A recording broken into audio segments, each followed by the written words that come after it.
90 minutes business, le Tour de France, BFM Business à Lyon continue. On va vous parler dans le prochain quart d'heure d'immobilier avec nos deux invités qui nous ont rejoints. Benjamin Alvarez, responsable du développement commercial à Lyon du groupe M2DG. Bonjour. L'immobilier de bureau lyonnais, on va y revenir dans un instant. Et puis, il y a un immobilier aussi un peu particulier. On a choisi d'en parler aujourd'hui. On en parle assez rarement dans cette émission. C'est le viager avec vous, Didier Itzkovitch, responsable d'Univers Viager à Lyon. Bienvenue sur ce plateau à tous les deux, messieurs. Je vais commencer par vous, Benjamin Alvarez. Expliquez-moi, M2DG, c'est plusieurs marques. C'est My Flex Office, My Mood, My Office Mate. Parlez-moi un petit peu de votre activité.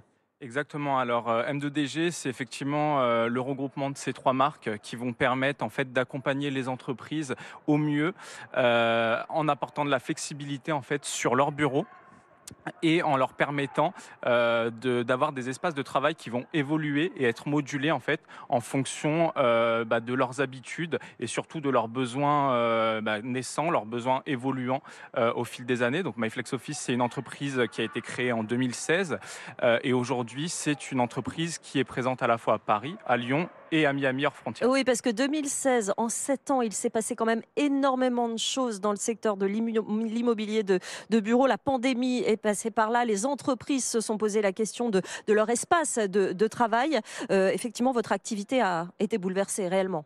Oui, tout à fait. Oui, c'est vrai que la pandémie a beaucoup accéléré la mutation en fait des espaces de travail et on le voit au quotidien. Les entreprises qu'on va accompagner vont avoir besoin de plus en plus de flexibilité sur ces espaces-là. Et nous, tout notre enjeu et notre mission, ça va être vraiment justement de pouvoir les accompagner au mieux et puis vraiment de suivre en fait leur croissance avec des espaces qui ressemblent exactement à leurs besoins. Jean-Marc. Oui, deux questions. Vous êtes présent à Lyon stricto sensu, ou vous êtes présent dans la région, c'est-à-dire également à Grenoble et à Saint-Étienne. Et la deuxième question, c'est, vous êtes présent à Paris et à Lyon. Est-ce que vous voyez une différence dans l'évolution des marchés de bureaux, des besoins en bureau et du rapport au bureau entre les deux grandes villes que sont Paris et Lyon? Oui, tout à fait. Alors, pour répondre à la première question, déjà, effectivement, on est présent à Lyon intramuros uniquement. Donc, on va être présent sur Lyon, sur vraiment deux quartiers phares, on va dire. Le quartier de la Part-Dieu, où on a énormément de demandes aujourd'hui, et les entreprises qui sont à forte croissance sur Lyon, ou les entreprises qui proviennent d'ailleurs et qui vont vouloir s'installer sur Lyon, vont vouloir rechercher ce secteur-là. On va avoir également des espaces un peu plus proportionnés sur la presqu'île lyonnaise. Donc sur la rue de la République, sur des axes bien prisés de la presqu'île lyonnaise. Pour répondre à la deuxième question, effectivement, on va remarquer vraiment une différence entre la demande qu'on peut avoir sur Paris et la demande à laquelle on est habitué et la demande aujourd'hui qu'on constate sur Lyon. Les demandes sont un peu plus concises. On va avoir une demande en espaces qui vont être beaucoup plus petits. Oui. Donc nous, on a dû vraiment adapter nos espaces et nos aménagements surtout à cette demande des entreprises à Lyon. Oui, parce que effectivement, ces entreprises réduisent leur espace de travail. Vos clients, vous en avez à l'international, vous l'avez dit? Non, je ne sais pas. Oui, tout à fait. On va avoir des espaces sur Miami, également hors frontières. Ouais. Est-ce que c'est important d'être implanté ici, et quels sont les avantages d'être dans la région?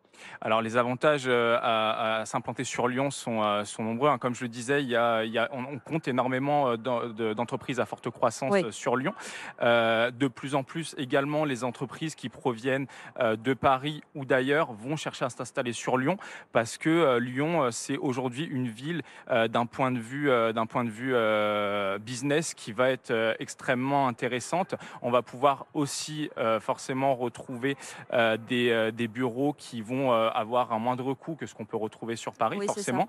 Et également sur tout le volet RH, on va avoir peut-être un peu plus de facilité à trouver des profils sur Lyon qu'on ne trouverait pas ailleurs, par exemple. On va revenir sur le recrutement dans un instant. Je vais aussi passer à l'autre entreprise avec laquelle nous sommes aujourd'hui, Univers Viager Lyon. Didier Itzkovitch, vous avez vous aussi fondé cette entreprise en 2016. Parlez-nous un petit peu de Univers Viager. Alors, Univers Viager, tout est parti de la maison mère de Bordeaux. Et il y a aujourd'hui 11 concessions sur le territoire et je représente la concession Rhône-Alpes. On a envie de se demander, dans le contexte actuel, avec ce qui se passe dans l'immobilier, la hausse des taux, la difficulté d'avoir des crédits, comment se porte le marché du viager? Le marché du viager est en constante progression et aujourd'hui on peut parler de 50% de demandes en plus. À ça, plusieurs raisons. Mhm. La problématique des retraites, bien sûr, la problématique de l'acquisition via le concours bancaire et aujourd'hui un immobilier malmené sur l'ensemble du territoire. Jean-Marc. Oui, quand vous mettez en vente une maison en viager, vous vous soumettez aux mêmes règles concernant les passoires thermiques et tout ça. Et en général, les gens qui sont en viager sont des gens qui sont un peu âgés. Est-ce que vous n'avez pas une sorte de déformation de votre parc vers ces passoires thermiques, vers les bâtiments F et G ou des choses comme ça? Alors aujourd'hui, on rencontre tout type de logement avec toutes les notations. Il est vrai que les notations F, G sont un peu plus présentes aujourd'hui, mais ça reste des bonnes opportunités pour les investisseurs pour acheter un bien avec une décote, puisque le principe du viager, vous avez à 80% du marché le viager dit occupé, Mhm. où le vendeur senior reste habité chez lui sa vie durant. De fait, le bien subit une décote par rapport à sa valeur vénale, qui correspond au droit d'usage et d'habitation, et le vendeur perçoit la différence sous forme d'un bouquet et d'une rente mensuelle. Pour vous donner un exemple, un bien qui vaut 300 000 euros, un couple vendeur de 75 ans, ils vont vendre réellement 150 000 euros le bien. Mm. Ils vont pouvoir solliciter un bouquet de 50 000 euros et une rente mensuelle de 500 euros. Est-ce que le profil des acquéreurs et le profil des personnes qui mettent leurs biens en vente en viager a évolué ces dernières années? Concrètement, on reste sur le même schéma avec quatre profils vendeurs, des gens sans enfants. Donc là, c'est une évidence. Vendre de son vivant, Oui. c'est hériter de son vivant, tout Mhm. simplement. On a ensuite des enfants qui nous sollicitent en disant les parents ont des difficultés, qu'est-ce que l'on peut faire? On transforme le patrimoine immobilier en liquidité financière. Je rencontre fréquemment des seniors vendeurs qui m'avouent avoir des enfants et qui sont malheureusement fâchés avec leurs enfants. Donc on revient au cas, c'est comme s'ils étaient sans enfants. Et enfin, nouveauté, les familles recomposées. Il y a des biens des deux côtés et les parents préfèrent anticiper le côté succession de leur vivant.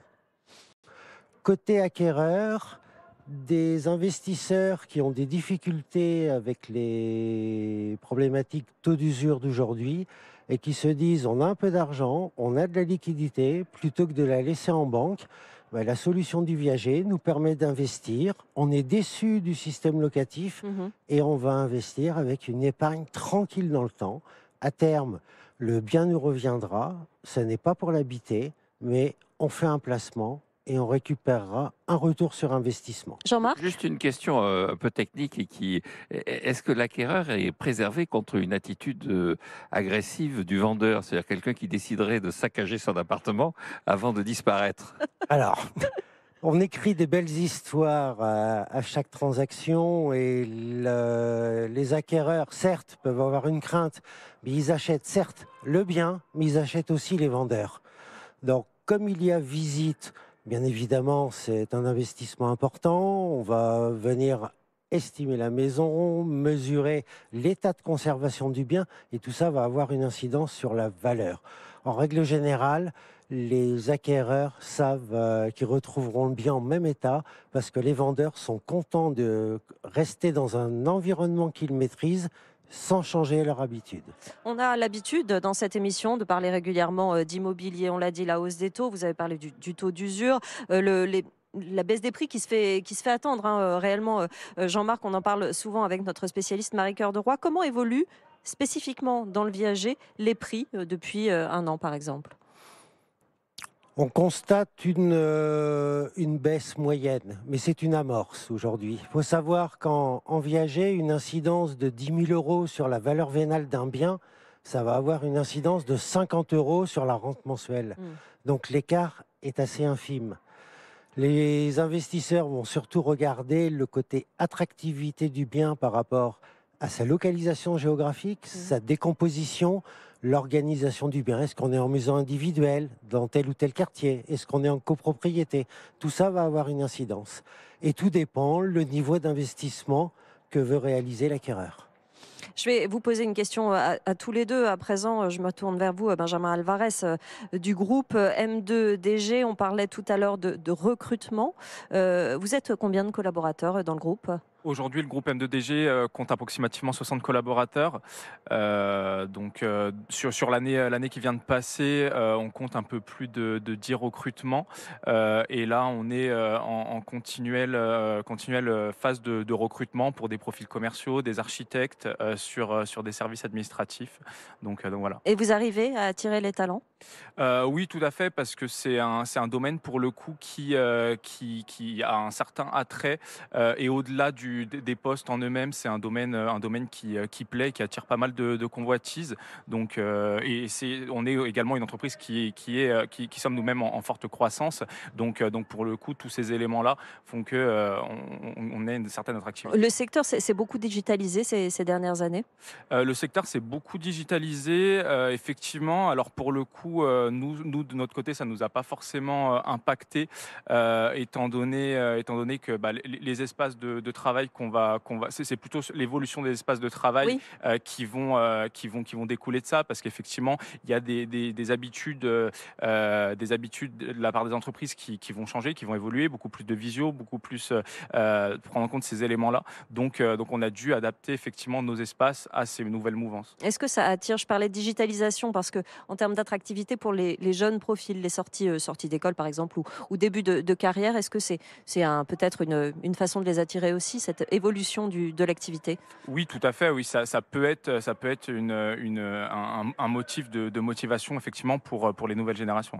Didier Itzkovitch, de votre côté, est-ce que l'univers viager est un univers qui attire les collaborateurs ? On peut avoir une certaine réticence à travailler spécifiquement dans ce domaine de l'immobilier. Alors je dirais qu'il y a le côté humain, et ça c'est formidable avant de parler bien immobilier. Le réseau est en pleine mutation, en pleine mouvance. On a doublé le nombre de concessions en un an.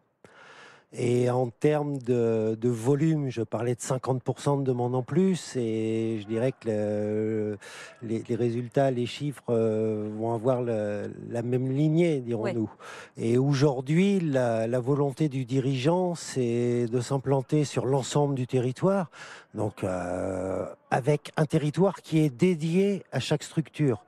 Donc ça veut dire qu'on n'aura jamais un concurrent à 30 ou 50 km de sa base. Donc ça, c'est vraiment sécurisant et ça permet vraiment d'attirer les futures franchises, les gens qui veulent rejoindre avec un process, une éthique, une méthodologie, et avant tout, on veut de l'humanité. Voilà. Merci beaucoup Didier Itzkovitch d'être venu nous voir, responsable d'Univers Viager à Lyon. Merci Benjamin Alvarez, responsable du développement commercial à Lyon du groupe M2DG, l'immobilier de bureaux à Lyon.